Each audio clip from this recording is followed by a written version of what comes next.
China's economy goes into yet another nosedive. Is it all over for China? The country's economy has scored more misses than hits this time round. Are the economic figures coming out of PRC exaggerated? Is unemployment hitting a record high? In this video, we're going to take an in-depth look at China's struggling economy, some of the causes that led to it, and whether there's any hope for GDP growth to reach pre-pandemic levels. Reality check. Here lies yet another twist. Tune into the news or switch on the TV. Rave reviews about China's economic progress are doing the rounds on mainstream media. But is everything really as it seems? It seems like the real star of the show is the CCP. The party certainly deserves an award for top-notch spin doctoring. Seems that it has the entire planet duped. Is the CCP up to no good? Well, that's entirely up for debate, because when those official numbers pop out of China, they deal a real whammy. Not only do they seem out of this world unreal, but also break through popular expectations. They even sideline data by top bodies such as Reuters. The CCP is the certified guru of stealth. It deserves a gold medal for whitewashing China's not-so-proud moments. Case in point, the cover-up of China's less-than-kind treatment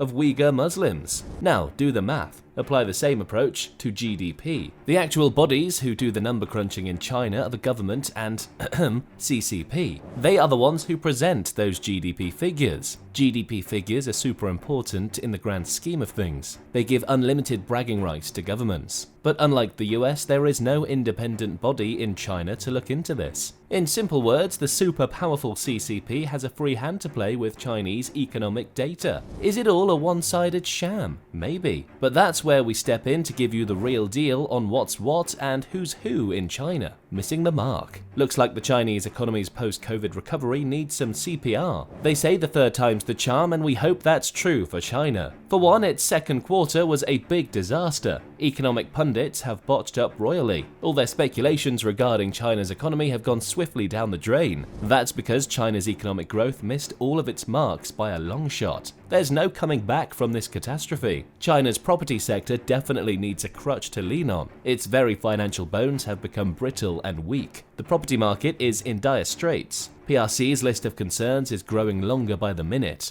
Enter the unemployed youth in droves. Figures around youth employment in China are on fire, and we mean that in the worst way possible. Current employment prospects for jobless youth are swiftly going up in flames. Unemployment aside, let's tally the not-so-promising financial figures. First, cast your eyes on the glowing growth figures that have been forecast by experts. Those in the know had proposed growth to touch the 7% mark. Were they wearing rose-colored glasses? Probably. The dismal reality is a far cry from the shiny predicted outcome. This April-June quarter saw the sluggish economy grow at a pace of 6.3%. Does China have an Achilles heel? Yes, and it probably lies in its thriving youth unemployment crisis. Joblessness has smashed through all the records, flipping the economy over on its belly. Those aged between 16 to 24 years are in for a rough ride. Unemployment figures jumped a mile high from 20.8% in May to 21.3% in June. Is China's joyride as the second largest economy of the world officially over? Not quite. Chinese officials are not sleeping on this one. They are right there in the muck trying to sort out the country's economic woes.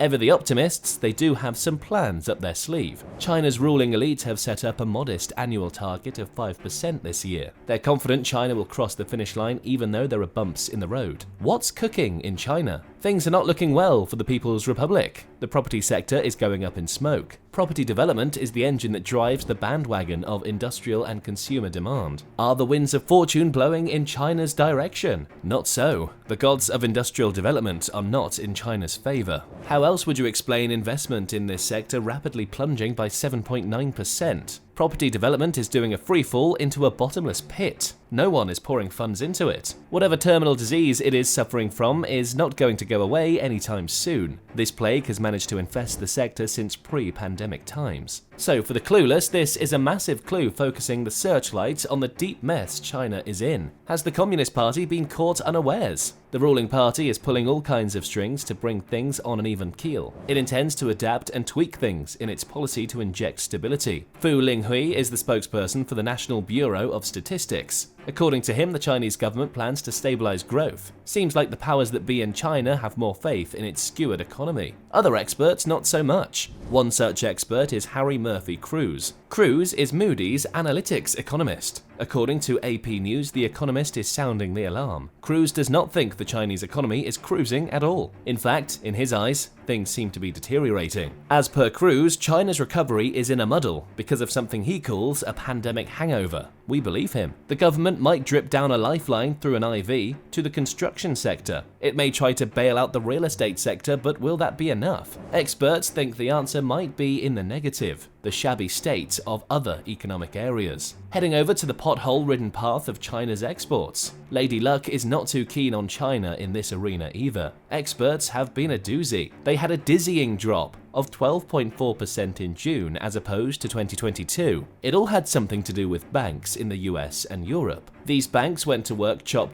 to chop down inflation. They did this by hiking up interest rates. Global demand shot down like a roller coaster. The consequences came down heavy on China's exports. This is not the only arena that's on wobbly ground. Things are only piling up for the Asian tiger. Those running the economic show in China might have a whole new bunch of problems to deal with. Plummeting demand equals plummeting prices. The government might have to battle it out with deflation in the upcoming future. China's GDP is also giving financial planners sleepless nights. If we consider the numbers, quarter on quarter, it creeped at a snail's pace. That is not its best performance. The first quarter showed somewhat positive data with an increase of 2.2%. Progress slowed down during the second quarter. The economic needle showed only a 0.8% increase. Despite receiving several huge jolts, there are some who are still keeping the faith. Zhao Hao is the chief economist at Guotai Junan International. He does foresee China having to make peace with a growth outlook downgrade. However, Zhao Hao does not think that China will have to throw in the towel anytime soon. This economist reckons that the country is in a good position to nail its 5% growth benchmark. His version does not tie in with Cruz's morbid analysis. However, this does not mean that China is out of the murky woods yet. Unemployment woes. If there was one thing that remained unshakable, it was the surveyed rate of joblessness. Between June and July 2023, the rate of joblessness remained in smooth waters. It stood at a steady 5.2%. That's not good news. Cruz has the moody blues about this distressing development. Record high youth unemployment is an additional concern for China. Economists at HSBC are not painting a pretty picture. Jobs that boast a high quality are the need of the hour. Government support in terms of policy is a must too. Domestic demand needs to be amped up. Taking up low-level paying jobs cannot be a barrel of laughs. The fact that millions of college graduates will flood the market is no laughing matter either. Yao Lu is a professor at sociology at Columbia University. His view is that it is a case of misalignment. The seesaw of supply and demand is not balanced. Lu also wrote a paper with another professor at Xi'an Jiaotong University. According to them, there is a section of college graduates minus jobs. They're being forced to take on jobs way below their skill level. It's a classic case of underemployment. Young people have to make do with part-time jobs because they can't snag one full-time one. At least a desirable one that suits their skill set. Is there a way out? Is there any way out of the economic gloom and doom? Figures from June do seem to carry a positive spin. We're talking about industrial production here. Activities in manufacturing, mining, as well as utilities fall under this umbrella. This is how they're measured. In a burst of surprise, industrial production shot up by 4.4%. This was an event that defied all expectations. This is a definite improvement from its former position in May. It stood at 3.5% in said month. But make no mistake, China is still on wobbly footing. Experts are waving the flag of caution. The Chinese shouldn't be popping a bottle of wine anytime soon. This upsurge is more than likely to be a passing phase. It's not expected to last long.